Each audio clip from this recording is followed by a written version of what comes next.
Welcome back, friends, citizens of the Do Hard Things Nation, to another episode of the Do Hard Things podcast. I'm your humble host, transformational mindset coach and certified high performance coach, Jay Teagues. And in today's episode, I'm truly honored and privileged to have a special guest and friend of mine, Melissa Martinez, who's an ultra runner and super inspirational to me.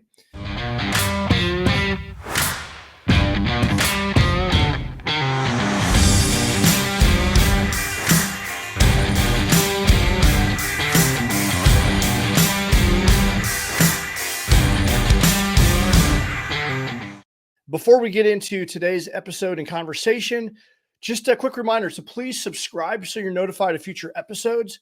Go leave us a review. I know it takes a couple minutes, but it enables us to basically multiply the algorithm. So as people are looking for high performance and just awesome topics and whatnot, the Do Hard Things Nation pops up into their feed. And this is, as we know, this is a life-changing mission. And we want to get the word out there and spread it. And it goes a long way. I read all the comments and they really go a long way to helping us expand the nation. And I really appreciate it. So take a moment, leave us a review, and take a screenshot. Share this with a couple of your friends. If something was impactful, I would also love to hear from you. Like, what insight did you gain from today's conversation or maybe a previous episode? You can hit me up on all social media. But take a screenshot, share, let people know that, hey, this is awesome and you're listening to this and this is the insight that you gain, and tag me in it. Let me know so I can respond to you. This episode is sponsored by DHT Coaching and Consulting, LLC, founded by yours truly. So I offer one-on-one coaching, high-performance leadership workshops, the Forge Mastermind, speaker series, other coaching events that'll be coming down the pike as I transition from the military. We're going to be doing adventure coaching. So a variety of things and offerings. So if you are looking for high performance coaching for yourself, maybe for your team, maybe someone that you know, maybe you want to go experience an adventure and you know, you need someone to confide in and unpack some things. Maybe you're in transition and you're trying to find some clarity. I can help you with that. So go to jteagues.com, JAYTIEGS.com, where you can explore a variety of different offerings. Also, if you haven't done so, check out dohardthingsapparel.com. Show the world that you do hard things. If you're watching me on YouTube, I'm wearing this awesome polo, and this is my new favorite, especially when I'm doing more like corporate stuff and things like that. I really, I think it's an Adidas brand, and it's got the Do Hard Things logo on it. I'm super stoked about it. I get a lot of comments, but we're rolling out new designs every week. So go check that out. And if you're not part of the Do Hard Things Nation Facebook community, go there, because we're doing the weekly wake up and we're doing a weekly community call, and there's a lot of things happening, and be sure to join the newsletter. So today's episode is called Regret Makes a Hard Pillow with ultra runner Melissa Martinez. And Melissa is an ultra runner. She's a blogger, a vlogger. She's a mom, wellness coordinator for the Pulaski County Health Department. It's the county in which I live in. She's a race director, co-founder and coordinator of the Frog Fitness Group, also known as FFG. Her passion is to help people be the best they can be, and by helping them do hard things, inspiring them to pursue spiritual, physical, mental, and emotional health.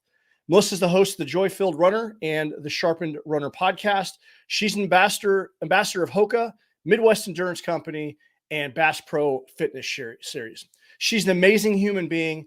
I absolutely adore her. She's tenacious. She's gritty. She's just unabashedly just Christian woman who's just filled with joy. And I was going to title this episode Toenails Are for Sissies, because she says that quite a bit. But we have a great conversation about regret makes a hard pillow, and you'll hear that in this episode. So without further delay, let's get into today's episode. All right, welcome everybody to another episode of the Do Hard Things podcast. I'm your host, Jay Teagues, certified high performance coach, transformational mindset coach. And today I have a dear friend of mine in studio, and I'm so excited about this podcast, Melissa Martinez. Thanks for being here. Hey, thanks for having me. Yeah, how are you doing?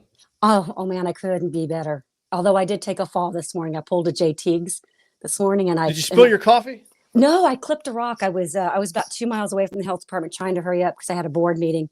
Clipped a little rock, went flying. My hot hands were in my hands. They went flying. I just sat there, and the first thing I did was look around like, please don't let anyone have seen that. That is so embarrassing. That's me. That's my day to day. That's your day every day, isn't it, Jay? I'm just clumsy. Yeah. No, welcome to my world. At least you didn't have any coffee to spill. No, I didn't. I didn't. Well, tell us a little bit about who you are and what you do. Okay, well, that's a great question because I'm unlike you, Jay. I do a lot of different things, wear a lot of different hats. But my day job is I'm the wellness coordinator slash executive assistant for the Pulaski County Health Department here in Pulaski County, Missouri, of where Jay and I live. It encompasses a whole big area, including Fort Leonard Wood. I do a lot of other things. I'm the co-founder of the Frog Fitness Group. We're a ministry of athletes, and we do a lot with the community. I run the One Sole Purpose Project, the Healthy Futures Pulaski County Project, partner with Bass Pro Fitness Series. We do a lot with them. I'm a vlogger, a blogger. I do a podcast. I actually do two of them. I'm a mom, an ultra runner. Yeah, I'm trained for my 500. So I'm just someone who can multitask apparently and has no free time. Yeah, we have. I guess we met through running ultimately. I think here locally, but we have a lot of commonalities, and we've always. I mean, I don't know how long we've been friends. It's probably been 10 years. Yeah, right. And it's been a long time. Yeah, it has, and I appreciate the work that you do in the community. And you want to talk about gritty people that get out there and they're doing hard things. I mean, you're it. You not only with your running, but just getting out there and being an ambassador for the community, helping people live a better life. You're tremendously inspirational. And I just love your dedication to running. It's really awesome. Well, Jay, I'll be transparent with the people out there. It started, you can ask anybody who's very driven and very focused, and they'll tell you that it was usually born out of a trial or a tribulation, because you just don't get this way, on your own. But after I had my son Luke, he's 23 now. I developed PMDD, and I'd always been a runner, but it's premenstrual dysphoric disorder, and they wanted to put me on medicine. And then I decided, I just don't want to do that. And so I realized I could manage all of my symptoms through exercise. My dad was a doctor, and he'd always tell people, movement is medicine. And so I'm very, very thankful for what running does. But at the end of the day, too, running is good for me. It calms my spirit. It's really good for me. And it truly is medicine. Yeah. No, that's, we live in a society where we're quick to pop pills. Oh, yeah. We're quick to take shortcuts. But a lot of, I just went to the doctor last week, and I've been on high blood pressure medicine for a long time. I'm pretty healthy. I have always worked out for the most part. I haven't always been the healthiest with my food intake, and I like to drink. And so, but still for the longest time, for years, I was trying to just get off the high blood pressure medication, maybe trying to reel in my eating a little bit, but not quite good enough. But here recently, I went to the doctor a few times, and I've gotten my blood pressure under control. And I think a lot of the missing ingredient was removing the alcohol and being sustained clean eating, not just eating clean for 60 days, 90 days, because I'm on a short-term diet, but long-term, finally able to break that. And I've been on high blood pressure medicine for about 15 years now. It's when I got into recruiting. And, Wow. And really it's diet and exercise, and, the guideline minimums probably still aren't adequate enough. And I thought that I was doing enough, but I wasn't. But 75 hard, drinking the gallon of water, abstaining from alcohol, prolonged periods of nutrition have really, really benefited me. Oh yeah. I've said this for years, and I'll take it to my grave. You cannot outrun a bad diet. You can't do it.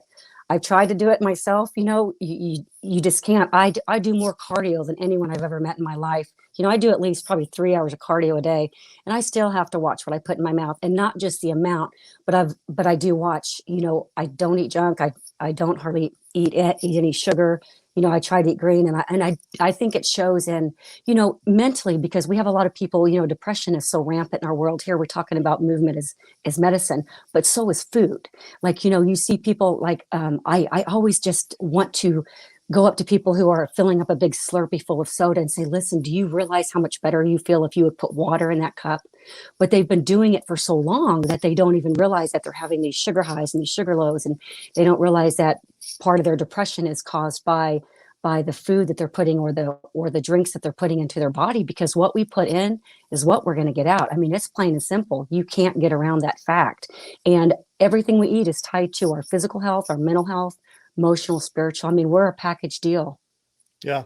I've had people, because I carry around a gallon of water and I drink it, and people have told me, like, and people, and I see this conversation online too. You tell someone you're drinking a gallon of water a day and they look at you like, you know how bad that is for you?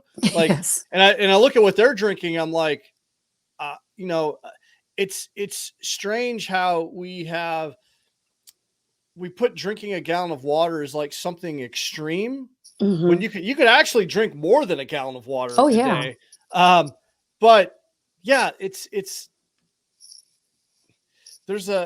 like a mindset shift that needs to happen. People are so ingrained in their bad habits and they don't even realize it. Mm-mm. They don't have a clue. And the thing is, it's not like, let's take smoking and alcohol, for instance.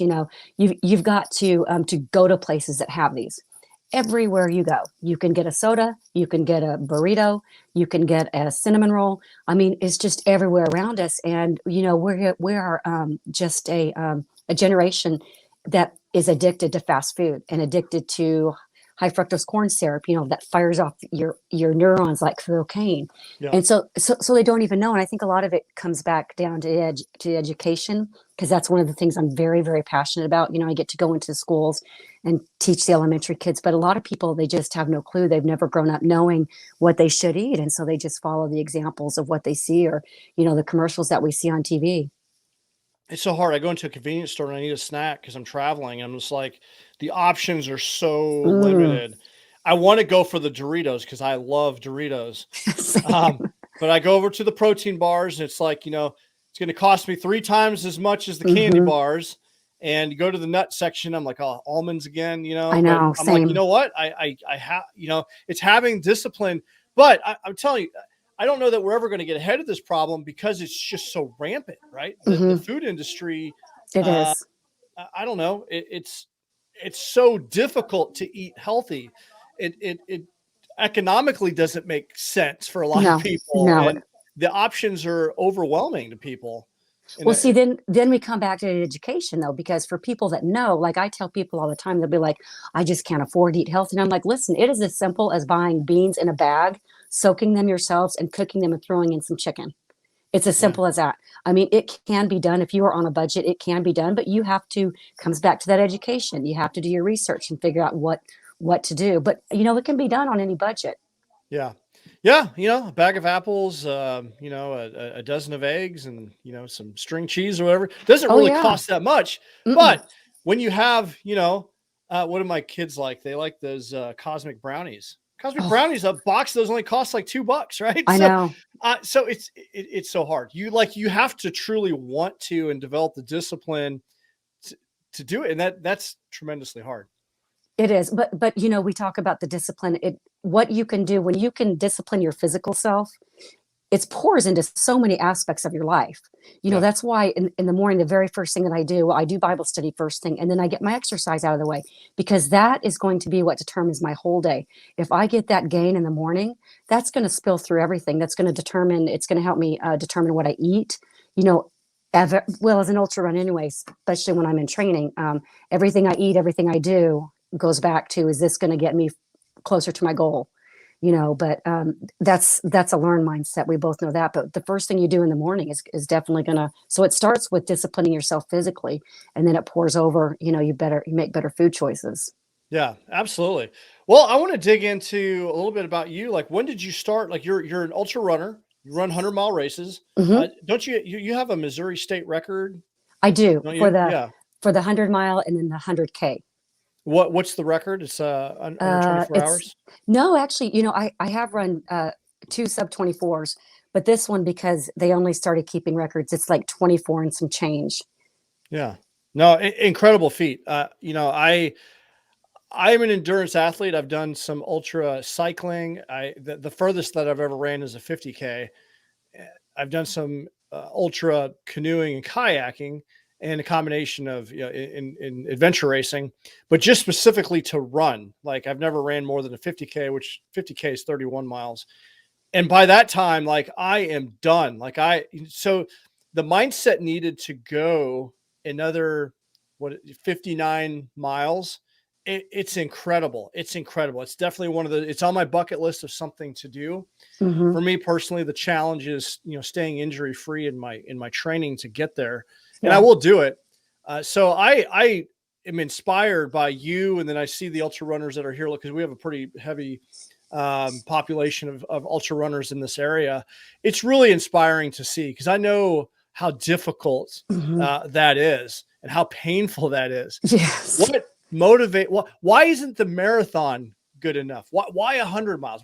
I guess let's back it up. How did you ultimately get into running? It was triggered through health, but how long ago was that? And okay. Well, my dad's a runner, and so I just thought it was a normal part of life. And I can't remember a time when I didn't run, but I started really running, like I said, after my son was born. And then I had a friend of mine who was diagnosed with cancer, and we decided to do a fundraiser, and I prayed on it. And we decided that we were going to put together a marathon. I'd never done a marathon before. This was in 2008.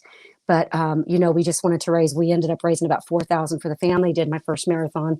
And I remember that very next day I woke up and, man, I couldn't get out of bed. I couldn't go to the bathroom, couldn't tie my shoes, Jay, I know this sounds funny to the person who may not be a believer, but I was just, I was in prayer, and I said, Lord, I'm never, ever, ever going to do that again. Like, thank you so much for that experience. And I just felt the Lord on my heart saying, Melissa, you're going to do lots of them. And I'm up to 99 marathons now. I'm getting ready to do my 100th marathon, and discovered, we're in the Frog Fitness Group Ministry, discovered that running can be a platform to share the gospel, because when people come to you and they want to get physically fit, that opens up doors to, to talk about, all kinds of stuff, about how it's a package deal, and spiritual fitness, physical fitness, emotional fitness, it all goes together.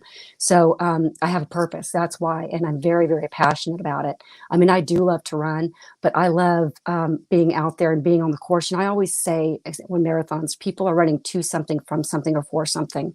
And if you can be out there on the course and just be open to what God wants you to say or wants you to do, then at many times you can meet someone right in their need and speak maybe the word that's going to change their life. Just give them, you don't even have to share the gospel. You can just say, you know what, I'm praying for you. You're going to do this. You can get to the finish line, because, something changes between mile 1 and 26.2. It just does. So it just puts me in the spots. And then I do a lot of pre-race devotionals and stuff like that. So running's been as much a gift to give back as it's given to me. What motivated you to take on 100 milers? You started running. I'm assuming you probably ran a marathon first, but then you saw at some point, like, wow, 100 miles. What inspired you to take that on? And which race was it?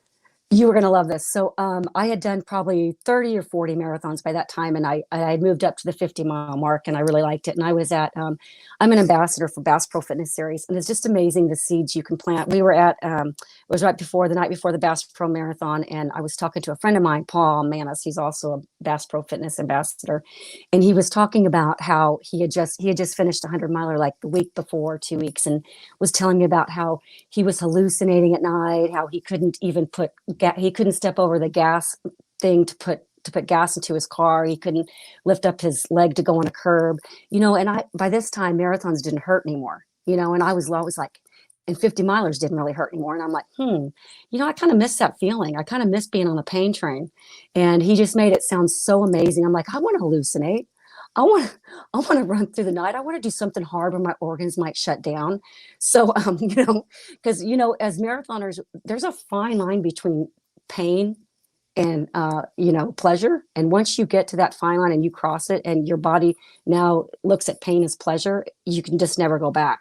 And so I was craving that feeling again. And I got a DNF at my first DNF at Prairie Spirit. And then I came back 2 years later and crushed it and went sub 24. That's Prairie awesome. Spirit in Kansas. Yeah, I came in at like 23 and 56. What did that feel like? Describe the emotions you felt. I guess take us through that race a little bit, because, obviously the first 30 miles, no sweat. But as you get into the night and it starts to get hard, walk us through that race and the feelings that you felt. Oh my gosh. So I will tell you ahead, I have since then discovered that I have a severe allergic to nylon, but I didn't know it. So I'd always worn compression socks in races like marathons, and I just thought my feet were hot. Like my shoes were just too hot. So at mile 50, I was having extreme pain because my feet had started to blister from the nylon, and I didn't know what it was. So I kept the compression socks on. Well, that being Said said, no new equipment on race day. That's the no, rule. see, I had worn them. And the thing is up until like mile 50, like it wasn't bad enough for me to think, I just thought that I maybe had hyperhidrosis of my feet, maybe my feet just sweat or they got hot. But anyway, I was clicking along. I mean, I was moving. I think I was in the best shape of my life that year. It was 2017. And I was at the 50-mile mark, like way under 12 hours. And I just knew that this was going to be a great race. And I hit I don't know, somewhere around miles, right under mile 70, the wheels just fell off. I mean, they fell completely off. I was just like hit the wall, and I'm like, oh my gosh. So my son, who had graduated the year before, he was there. He's going to pace me the last 20. At this point, I think I was at like mile 65-ish, right? And I had 6 more miles to get to the next aid station. And I told Luke, I was like, man, Luke, I said, I don't know what just happened. I felt like death. I said, I am going to lay down here on this dirt and just go to sleep. And he's like, no, you're not. Oh, no, you're not. He goes, Mom, I'll make a deal with you. You make it to the next aid station. We're going to doctor up your feet. We're going to change your socks, get you a cup of coffee. And if you want to quit after that, I give you my full permission, which he didn't. He was just saying that just to get me to the next aid station. So I was like, okay, I guess I can suck it up for another 6. So I got there, got to the aid station. They took off my socks. And of course, there were blisters all around. They just thought it was blisters from friction. So they popped the blisters, bandaged them up, slapped on another pair of compression socks, a fresh pair of compression socks, gave me some coffee, a couple pieces of bacon. Bacon's amazing. And Luke said to me, he goes, Mom, I'm going to finish up with you. I said, Luke, you can't. You got 31 miles to go. You cannot make it 31 miles. You've done a marathon with me a month ago. He's like, Mom, yes, I can. He said, I'm going to stick with you. So we took off, and immediately, oh my goodness, Jay, it felt like there were blow torches on my feet. Every step hurt and felt just stabbing. And I was like, oh my gosh, my feet hurt. And I remember Luke, he's heard me enough times. Like he's seen me train, and he knew that he could get gruff with me. And he wasn't living in the house. He knew he couldn't get grounded or anything. And he said, you need to suck it up. You need to quit complaining. I'm sick of listening to it already. We got like 30 miles. You need to just suck it up. And so we walked, and there was a point probably further into it when pain got so intense. I said, Luke, I don't think I can do this. I don't think I can do this. This hurts. And he looked at me, and I will never forget this, Jay. I will never forget it. He goes, you know what, Mom? Regret makes a hard pillow. And I use that all the time now. I don't know where he got it, but I claim it as mine now. I use it all the time. He said, you're going to wake up tomorrow. The sun's going to come up no matter what. You're either going to wake up a loser or you're going to make up a winner. And you're the only one that can determine that. He said, I'm going to be with you. We're going to keep walking, and we can make it. Even if you can't run, we're going to keep walking. We managed to make another 10 hours after he said that. And we walked completely through the night, just ignoring the pain, trying to put that pain in a box. And at mile 99, Luke said, Mom, that's it. I can't. He laid down by the highway. He said, Mom, you need to keep going. I just can't do it. And I started crying because I had all these grand visions that Luke and I were going to finish together. And I called Ashley, who was also part of our crew. And I said, just come pick up Luke. So she picked him up, and I ran, and I got to the finish line, and I crossed it. Just, gosh, it makes me cry thinking about it, because there were so many things going on in my life. It was about more than just completing a 100-mile race. It was just proving to myself that I had grit and I had the guts to stick it out.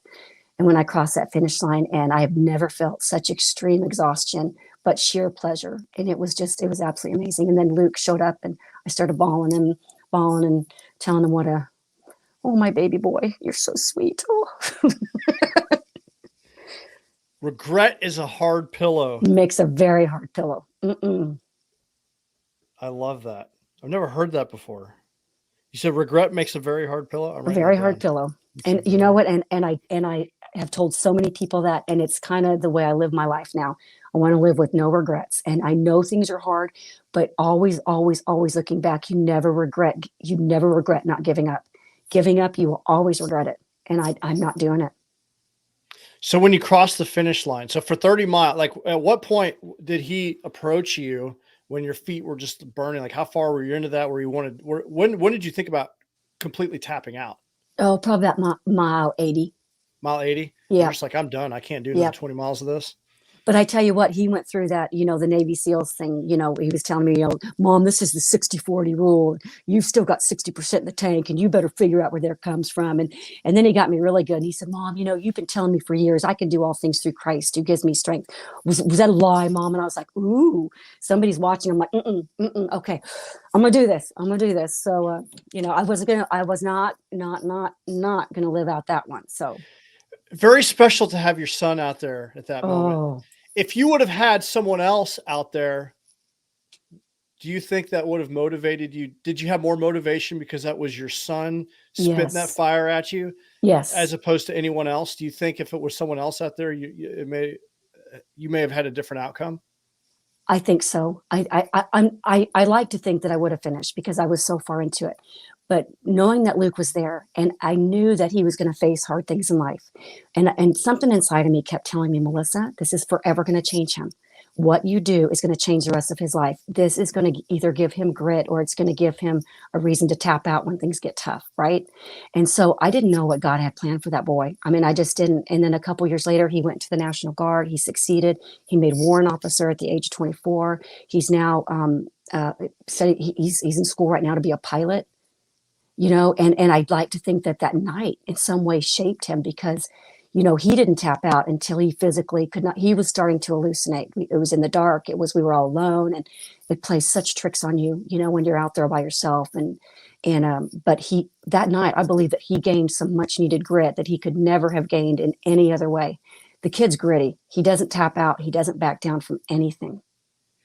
I think it's important for our kids to see us do difficult Mm-hmm. things like this. And the fact that you had him there at that moment, there's no doubt it left an impression on him, and you taught him a lesson through demonstration, because you can talk until you're blue in the face. That's right. But they see your actions, and there's no doubt that he knows his mom's a gritty mom, and no doubt that probably has fueled and motivated him. Yeah, I think so. I got to tell you this too. I think this is kind of a neat story, and he learned this too, because one of the other things I live by is the joy of the Lord is your strength. So if you can keep this happy, you keep this happy, and this is happy, then your legs are happy, right? So I physically always almost have a smile on my face unless it hurts really bad, and then I force myself to give it back. Even they did studies on this about how your perception of pain is a lot less if you keep a smile on your face. Well, in order to train for this race, he and I were going to do the El Paso Marathon together. And he went in pretty cocky, 18, 19-year-old kid, he's a boy, And I remember I was trying to slow him down. I'm like, Luke, listen, you've got to stay paced. You can't go out too fast. You've got to pace yourself.